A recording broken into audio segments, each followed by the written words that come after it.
Kimberly here today, and I want to show you how to create these beautiful watercolor flowers using stamps.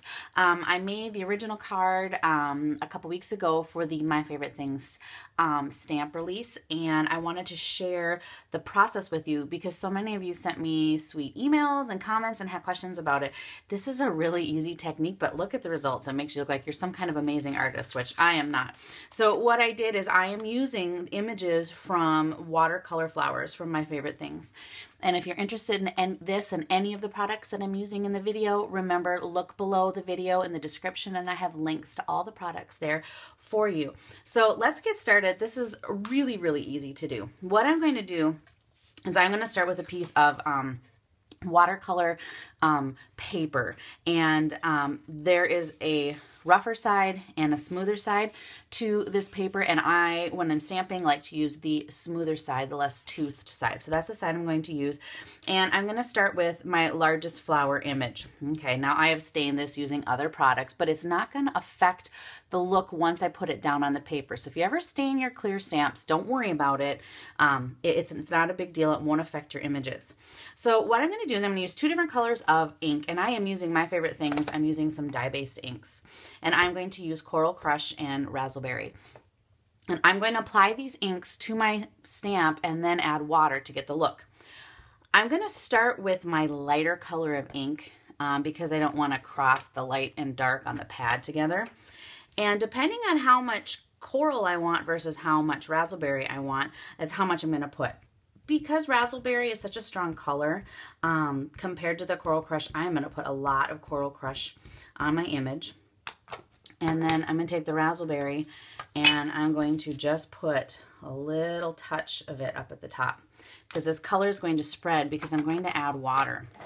And what I'm going to do is, and I really want you to be able to see, is I usually put my block about arm's length away from me and I spritz it with water.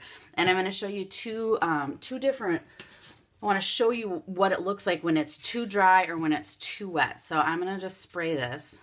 Okay, and there's just one little spritz of water, and I want to show you the results when I just do one spritz of water.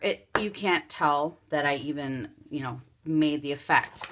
So that's going to be too little bit of water. So let's go back and do our ink again. And just a little bit of that raspberry. And now I'm going to put way too much. And I'm super close when I'm spraying this. And this is what happens when I have a little too much water. Now, this isn't actually the worst look in the world. So what I could do is I could just go in with a light paper towel and pick that up. And that actually isn't too bad as long as you've got something there to clean it up. But I like to try to do something about in the middle of that. And I find that if I hold it a little farther away and I hold my water bottle farther away, I'm going to have much more control over what I'm doing. So let's do this one more time. I'm going to put more Coral Crush and start with the lighter color because if I start with the darker color, it might get on my ink pad and I don't want that. So I'm going to hold it out, and I like to kind of do, and then I can kind of see that there's water and you can see it's already moving a little bit. So let's go ahead and let's go to our actual paper here. And I'm going to start right here with this one. And stamp it down, and you can see how the color is spread. And then lift. And I still got a little too heavy-handed. I'm just going to come in here with my paper towel and pick some of it up. The other cool thing you can do is if you get, if this doesn't spread enough, take a little paintbrush. And because it's dye-based, you can kind of move it around and fix that. And you can move any of this around if you want to. And in fact, you could go in and you could make, I hope you can see this, you can go in and actually add accent lines by just going in with a little bit of ink. All right, so there's one flower. Let's do it one more time. And I really like to wipe my stamp off in between just because I feel like I have more control of the image. I don't know if I really do, but it makes me feel better anyway.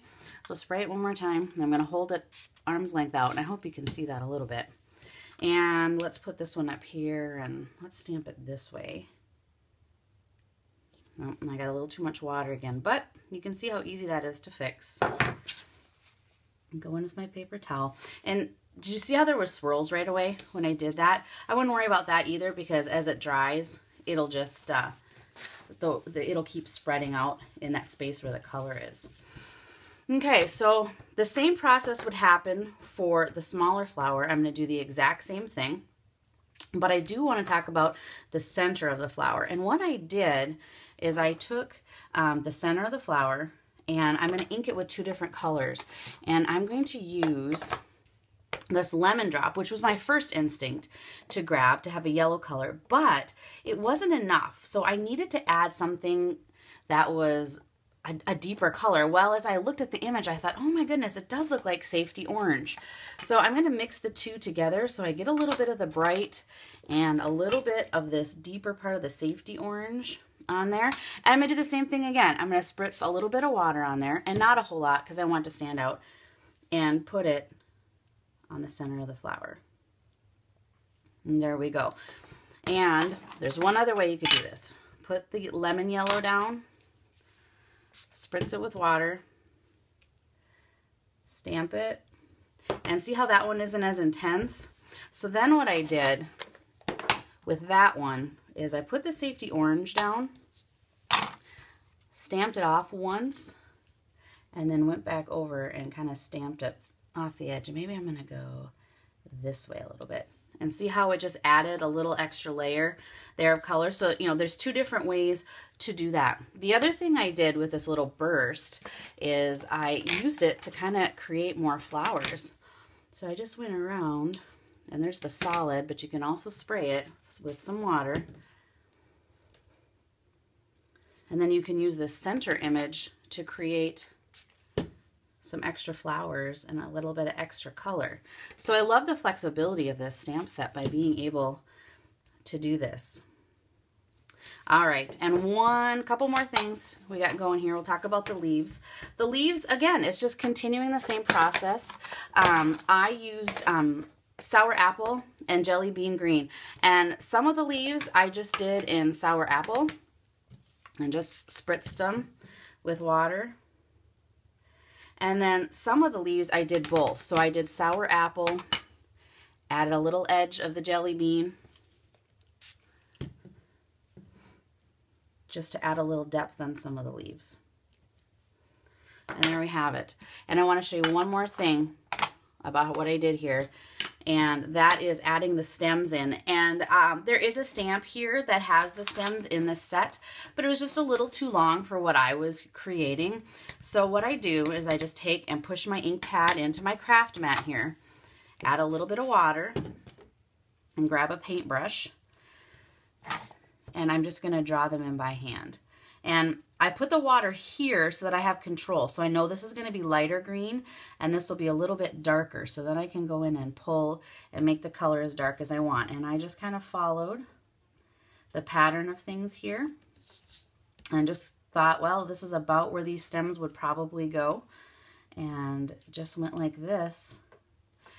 And that's how I got from this to this. Pretty cool, just using some stamps, some ink, and some water. Really easy technique, so much fun. Have fun trying this, have fun experimenting, have fun getting creative, and I hope you really enjoyed my Stormtrooper Band-Aid. You know how much I love Star Wars.